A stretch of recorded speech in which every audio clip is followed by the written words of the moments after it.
Hey guys, Silence here. Welcome back to another unboxing video with me. You've probably seen a lot of these unboxings on YouTube already, especially if you are a Ghostbusters fan like me. However, because I am not that big into prop making, so this was a very big thing for me. So yes, if you guys aren't familiar with what Hasbro has been releasing in the last year or so, or rather within the last 2 or 3 years or so, that they've got projects requiring the assistance of fans to make the project possible. So Hasbro had this huge project, which was to release the Spengler's Proton pack for the Ghostbusters Afterlife series. And yeah, finally I have my very own Ghostbusters Proton pack. However, it is not the 1984 version of the Ghostbusters Proton pack, it is the Afterlife series version. But they have included some of the stuff within it to change your Proton pack into the 1984 version if you are a bigger fan of that version of Ghostbusters rather than a recently released movie of Ghostbusters Afterlife. So we're going to crack this baby open. We're going to take a look at what they actually provided, and of course, as a person who doesn't own a custom built Proton pack, or even the Halloween, Spirit of Halloween versions modified to look like the latest version of 1984's, this is definitely my first impression of actually owning a Proton pack that is actually a toy.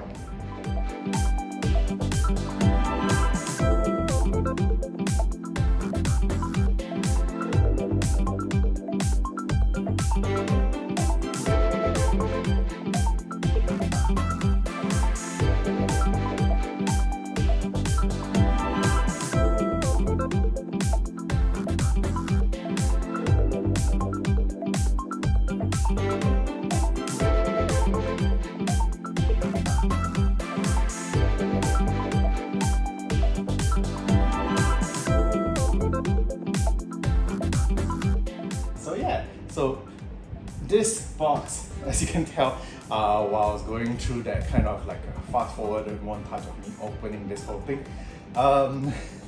it's humongous. It is big as heck.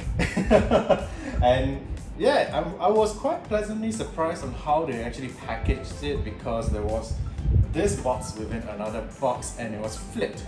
So when you receive the whole thing, the innermost important item was actually right side up. However, because of the way we flip the box to take out the parcel, they kind of make you rotate and rotate so that eventually it comes up right side up. So kudos to Hasbro for doing such planning in terms of unpackaging. Probably the first ever toy or collectible I've ever opened that actually had that in mind. So very good job to you guys at Hasbro, which probably a lot of the reviewers never mentioned about it. Okay, so straight off the bat, you can take a look that the box itself looks like it's a design where something Egon Spengler might actually have kept his Proton pack in when running away from Ray and the guys from the firehouse back in New York, as when he is heading into the farmland areas of the whole scenario in Ghostbusters Afterlife. If you guys have not watched the movie, what are you doing here? Go watch the movie first before coming back to this one. But yeah, it looks very cool. So I'm definitely planning to keep the box as it is, as always. Any collector out there would definitely do the same. And yeah, hopefully I won't end up destroying this box, because this is definitely a box worth keeping as a memento as well.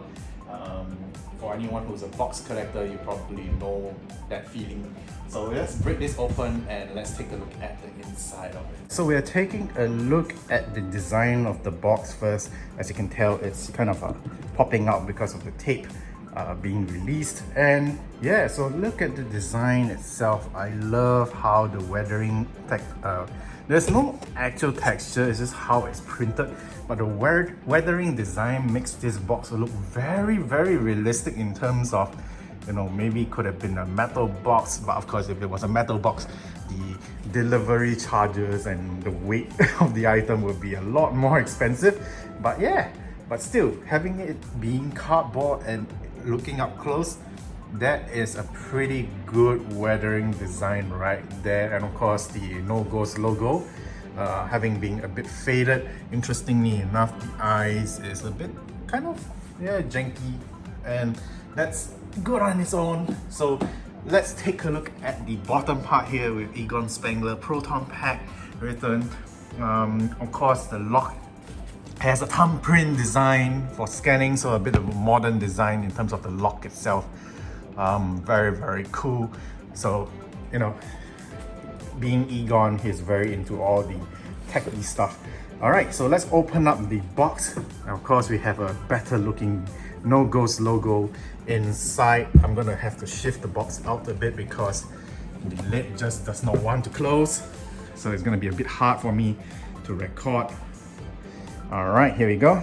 And of course, inside the box, there is this floor towel design that is very familiar for those of you who have watched Ghostbusters Afterlife. So yeah, so we're gonna have to shift this. Very cool, just like, you know, the actual movie itself. Oh, okay. It is a bit tough to do with just a single hand, especially if you're recording. Okay. Alright, let's see. Okay, I've shifted it enough to lift up the floor towel, and inside there is samples. Here we go. We're gonna take this out. I guess this might be one of the stretch goals, which was the tubing to the Neutrona one. I guess this might be it. Let's take a look at it later. So let's see what else is inside here. So, oh, there's a tiny box that looks like the design of a ghost trap. Very, very cool. I wonder if the Marshmallow Man's Stay Puft Marshmallow Minis are inside here, because that would definitely fit the style and design. Alright, then of course, what do we have here? I think these are the stickers that are included. We'll take a look at these later as well. But of course, the first thing first, we have to pull out the Proton Pack. So we're gonna lift up this entire top layer here. Okay, so the top layer is off, and inside it is the actual Proton Pack. So I'm gonna let the lid fall. Okay, don't think I have anything else inside here. Alright, we're back with the Proton Pack. So there's a few boxes in here that's actually to hold the top layer in place, preventing damage to the actual Proton Pack.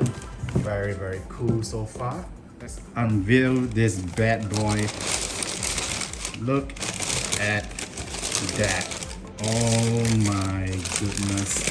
So straight off the bat, you can tell that it's actually weathered. Looking at it up close, the weathering is definitely not that of something a prop maker would do. But from afar, it looks exceptionally good. I come to know that the tubing here, this yellow portion here, is actually not accurate to the film.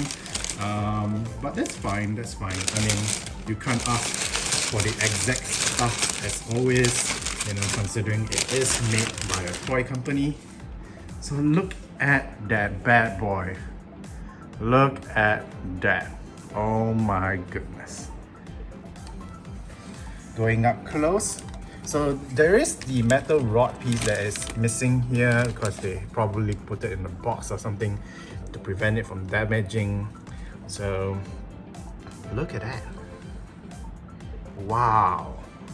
Okay, so I'm gonna pull out the Proton Pack and have it stand up, and then you guys can have a closer look at it once I've gotten it out of the box.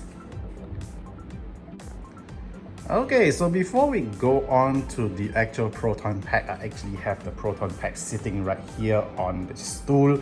But before we go into that, let's take a look at all the extra pieces that actually came with the Proton pack, especially this thing, because this was actually underneath the Proton pack, and as you can tell from the dents, that's where the Proton pack was actually leaning on. And inside this is the actual stand. There is also one of the stretch goals for the whole HasLab series. And yeah, so we're gonna set up this baby, okay?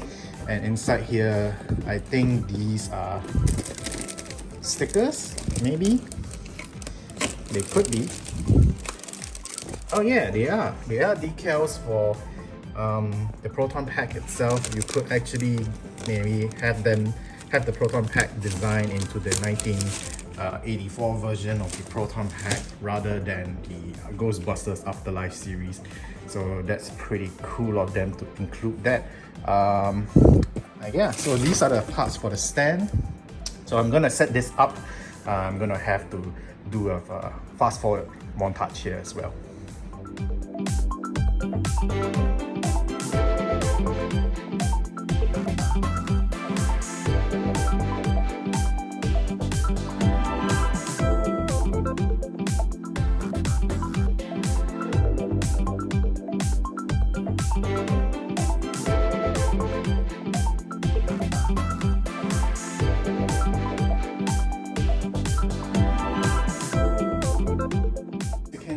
I actually have set up the stand already. It took a bit of strength to ply them together. So aside from that, very easy assembly. Instructions weren't that difficult, and it looks great on the stand itself. You know, as you can tell here, all the parts are fantastically designed and weathered even from afar. So I don't know if you guys can tell, because looking up close, it does feel rugged. The plastic pieces feel as if they were like real metal that had been janked by use and of course by age. And yeah, the wires and all this look fantastic itself. Yeah. And of course, now we're gonna take a look at all the tiny little stuff that was included inside the gigantic box and see what was actually provided. Of course, for those of you who have already gotten one of these yourself, you will probably know that we've met all the stretch goals, and of course we've already gained all the wonderful goodies that was included or was supposedly included with the set, just to entice us Ghostbusters fans to actually get ourselves one of these bad boys. So I'm gonna take a look at what's inside the ghost trap. I'm gonna set the goose free and see if I was right and it comes with the tiny Stay Puft Marshmallow Mans that was one of the stretch goals inside here. So I wasn't a HasLab member and I wasn't, you know, because not being a HasLab member, it means that I don't get the marshmallow designs that I can actually place all over the Proton pack, but that's fine. I don't really need anything like that. So inside the ghost trap, we have tiny packets of, yes, I was right, the mini Stay Puft Marshmallow Mans. So inside here we have, I think 4, was it 3? It seems like it's 3. But we have tiny pieces of different heads that we can actually change around with. So that's pretty cool. So I'm gonna unravel one of these right now. Alright. Okay, I'll just show you guys what was included. Okay, so here, a tiny head here. I don't know if you can see it, but yeah, I'm looking at my watch to make sure you guys can actually see this tiny little marshmallow head. It's so adorable. Alright, so I'm gonna open up one of these as well. I think it's a body with another head. Yeah. Oh, lots of paper. Alright, so here we go. We have a very angry, charred, tiny Mr. Stay Puft. Very, very cool. And of course, we had 3 of them. So yeah, so you can actually place them around the Proton pack as if like you were, I guess, podcast being attacked by mini Stay Puffs. Although he never really did put on the Proton pack in the whole movie. It's kind of a bummer ever since like he was asking you know, Phoebe that, you know, I want to put it on now, but never got a chance. So at the side of this Proton pack, we also have the storage space that we could actually place the mini stay puffs in. So let me see if I can open this thing up. It's having a hard time. There you go. So yeah, you can actually have this tiny compartment here where you can actually place the stay puffs in, and interestingly enough, they do have stand slots where you can actually place the stay puff in right there.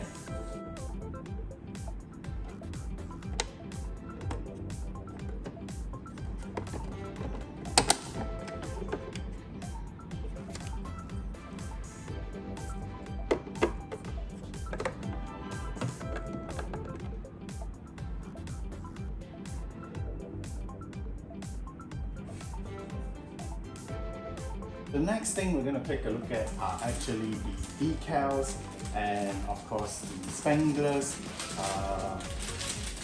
What was it called again? Let's see.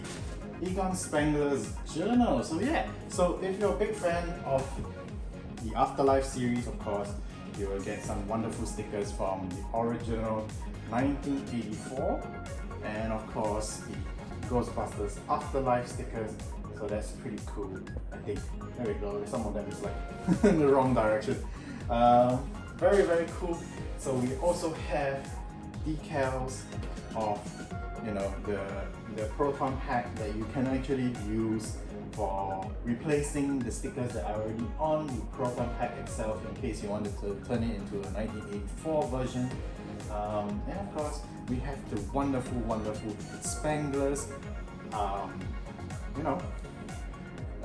journal, stating what are the Proton pack designs, or actually the tag designs within the Ghostbusters franchise itself, which kind of feels strange because there are some information here like about the Ghostbusters. So first thing first is the tag designs,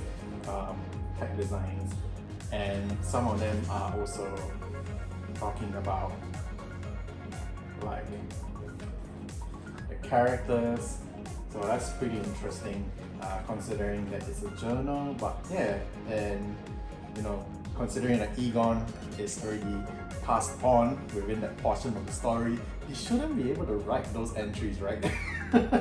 So yeah, Ghostbusters fans, you guys know what I'm talking about.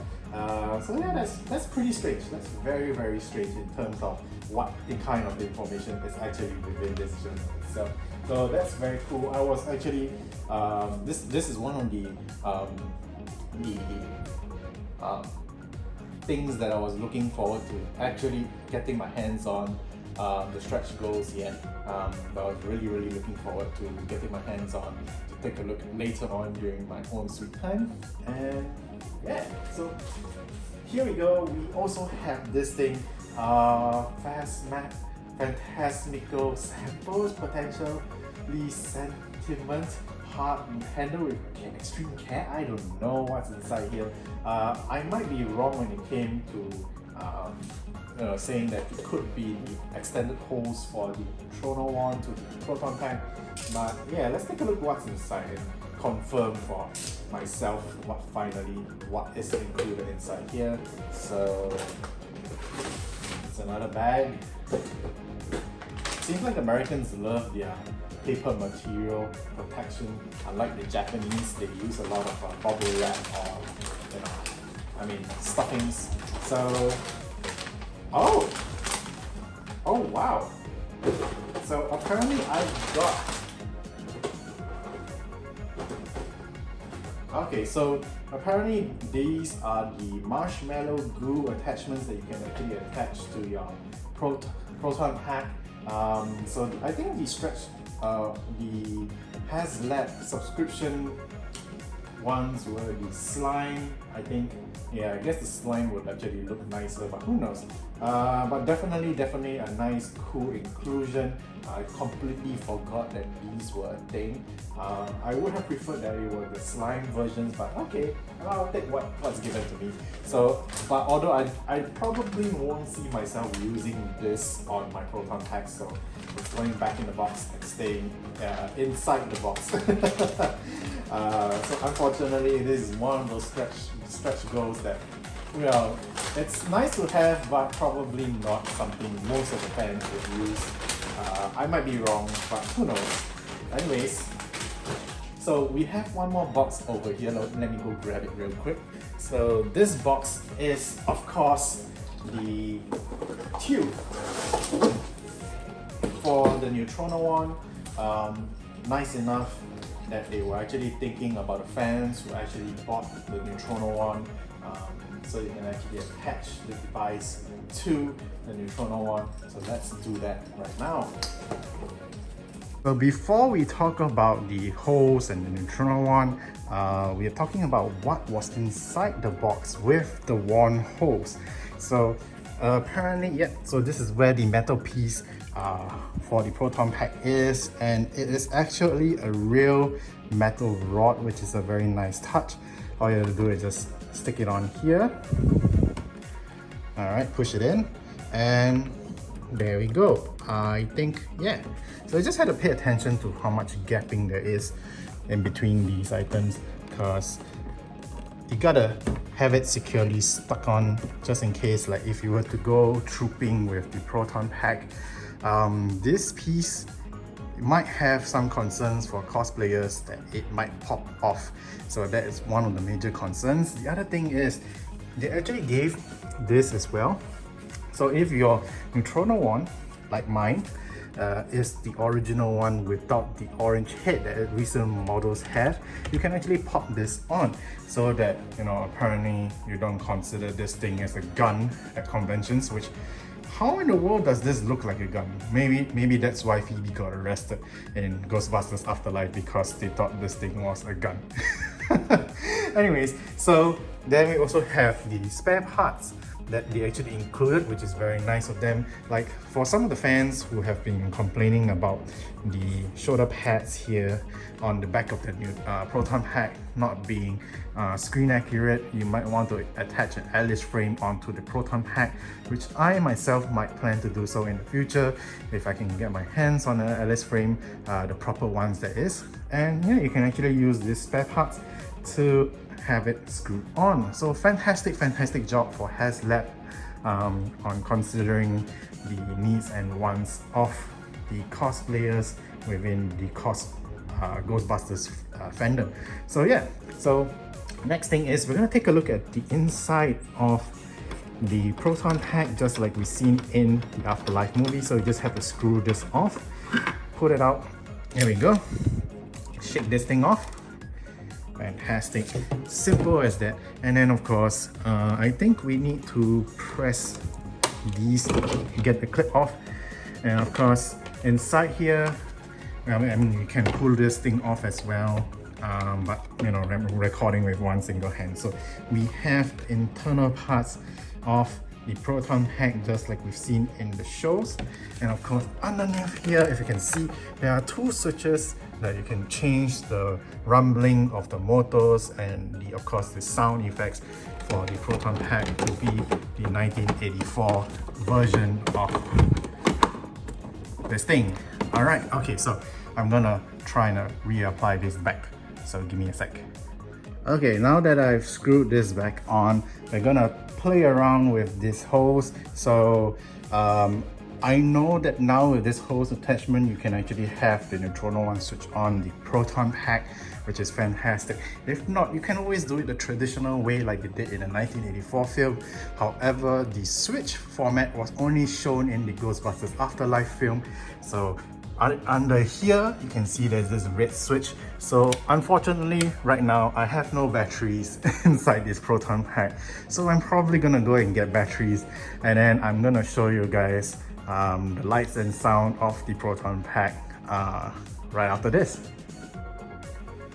Alright, so we have the Proton pack here in my room now, and I finally got the batteries placed inside of it. So we're gonna turn this thing on, and I'm gonna show you a few things that have already been said in other reviews, and of course there's something that I probably found out myself that maybe some of the reviewers did not mention.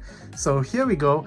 First things first, there is the power switch like how Pete Venkman turns on Egon Spengler's Proton Pack in the very first 1984 film, just that we never saw the switch.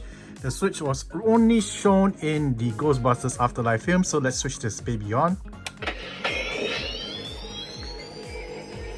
Got to love the roar and hum of the cyclotron, as you can tell. So the way it cycles, this is the Ghostbusters Afterlife version, which is the much quicker animation for the lights.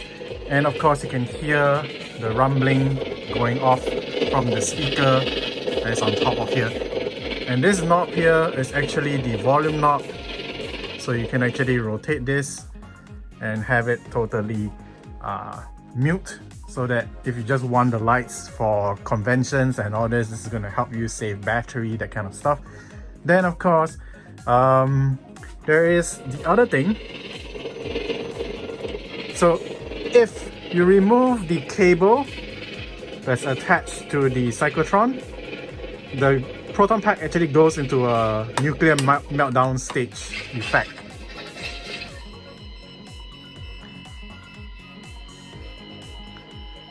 There we go. So if you do attach it back, if you can do so easily, I was pretty lucky there. Normally it would be quite difficult to do with one single hand.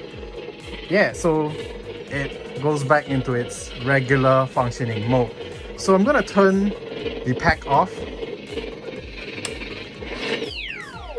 There we go. So a lot of the reviewers also mentioned that you can actually turn on the pack with the Neutrino one if you actually own one. So I was lucky enough to gain an older model with the silver nozzle head. Of course, if you have the orange version, you could actually spray paint the thing, but still. So my Neutrino one actually had some issues because I was actually pretty worried that I wouldn't be able to do this proper review because of the Neutrino one. So my issue with the Neutrino one was that the battery pack was not able to contact properly within the handle. That's where the tubing is right now. So luckily this tubing gave me a properly functioning Neutrino one this time around. I'm very thankful there. And so yeah, so I'm gonna switch this thing off because I've yet to do so previously. So to turn the pack on with the Neutrino one, you just have to flick this particular switch on. So while turning on the Neutrino one, it sends a signal through the tubing to the pack. And of course, if you notice, the switch on the pack is still off. So you can switch off the pack by using this switch as well.